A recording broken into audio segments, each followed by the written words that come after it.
Hey guys, good morning.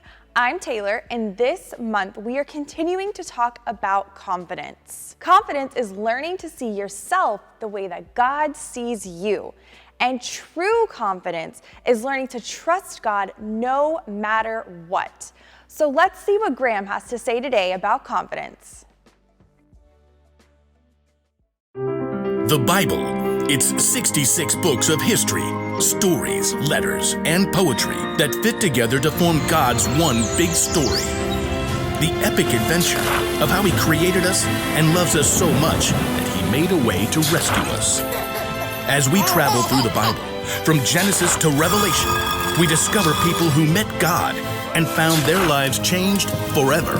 Now, for an amazing story, inspired by the book of Matthew. Chapter 14, verses 22 through 33. Jesus and his friends had reached the end of a long day, and they were exhausted. Get in the boat. Go ahead to the other side of the lake. Oh, wait a second. Aren't you coming too? I must send the crowd home. Well, all right. Andrew, James, John, let's get a move on. That very morning, Jesus had received terrible news. His cousin, John the Baptist, had been killed by King Herod. Wishing to be alone, he and the other disciples took the boat and went across the other side of the lake. But people followed, and later that day, Jesus fed more than 5,000 people with only 5 loaves of bread and 2 fish. So, bro, is Jesus gonna meet up with us later or what? He didn't say. Peter and Andrew and the other disciples climbed into the boat. Nice breeze. Yeah, but it's picking up. Should we wait? Jesus said go, so we go, no? Yeah, bro. The disciples set off across the Sea of Galilee, rocked by a gentle wind. Finally, the crowds dispersed. At last, Jesus was alone. He climbed up high on the mountainside and poured out his heart to his Father. Father. As evening turned to night and night stretched toward morning, the wind across the lake grew wild. Instead of reaching land, the disciples were tossed back and forth on the rising waves. We're taking on water! Bail it out. James and John, you take the stern. Andrew and I have the bow. The wind and waves continued to pound the small boat. The disciples could barely see through the spray. Hey, Peter, what's that? What's what? I see you too. See what? Come back here. Peter staggered to the back of the boat. Everyone looked out into the gloom to try to figure out what this murky shape was that was coming toward them on the stormy sea. It's a ghost. Oh! Help us! We're gonna die! But even as the men began to panic, the figure called out to them. Be brave. It is I. Don't be afraid. Peter fixed his gaze on the figure. Lord, is it you? The man came straight toward them, walking on the surging water as if it were a smooth, sandy beach. If it is you, tell me to come to you on the water. Come. Now everyone stared at Peter. You can't walk on water, bro. But Jesus can. Taking a deep breath, Peter grabbed the plunging side of the boat and then threw his legs over the side. Impossibly, he stood up on the water. Whoa. This is crazy. Peter locked his eyes on Jesus, the only solid, stable thing in the storm-tossed sea. He took a step, then another step, and a third step.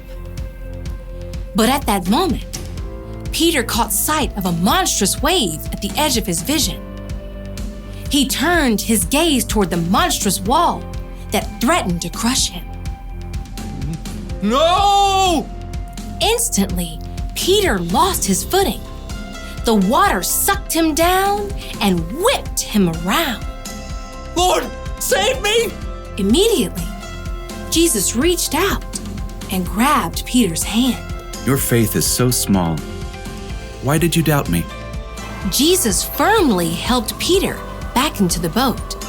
Then he got in too.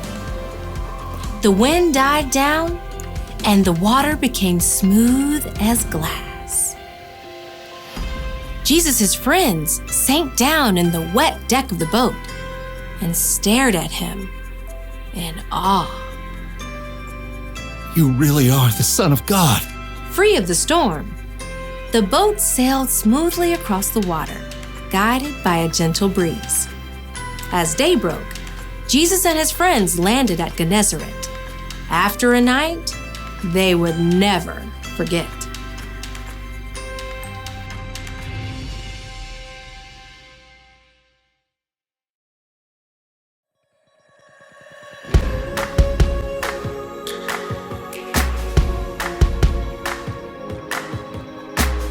I know the reason why my feet can't stop, my heart can't help but sing. It's a wonderful feeling to feel your love for me, to feel the joy you bring. Your love is the answer, so I sing to you. The reason is you, Jesus. You're why I'm singing now. The reason is you, Jesus. You're what it's all about. At the cross you set me free, and I'm thankful that you love me. Whoa, oh, oh, oh. I'm thankful that you love me. Whoa, oh, oh, oh, oh, oh.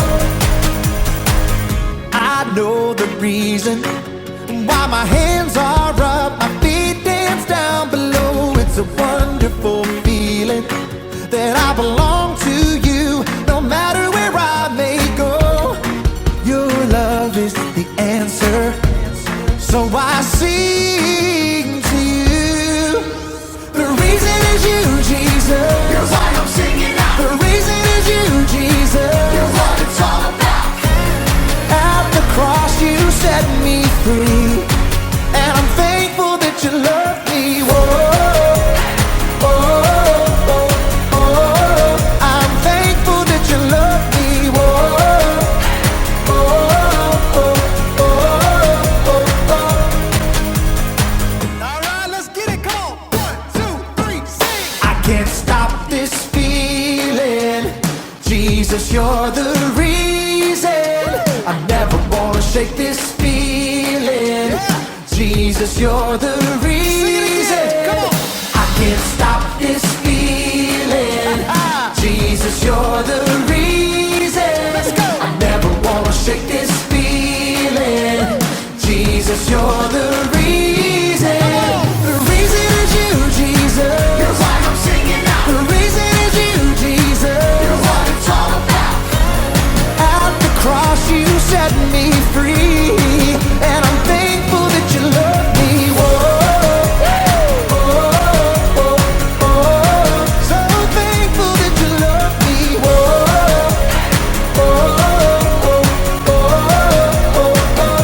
Come on, come on. I can't stop this feeling.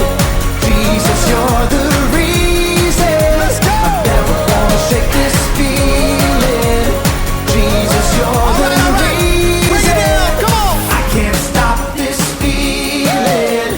Jesus, you're the reason. Come on. I never wanna shake this feeling. Jesus, you're the reason. Wow, what an awesome story. Thanks, Graham. I cannot wait to hear how you guys use confidence this week. See you next week.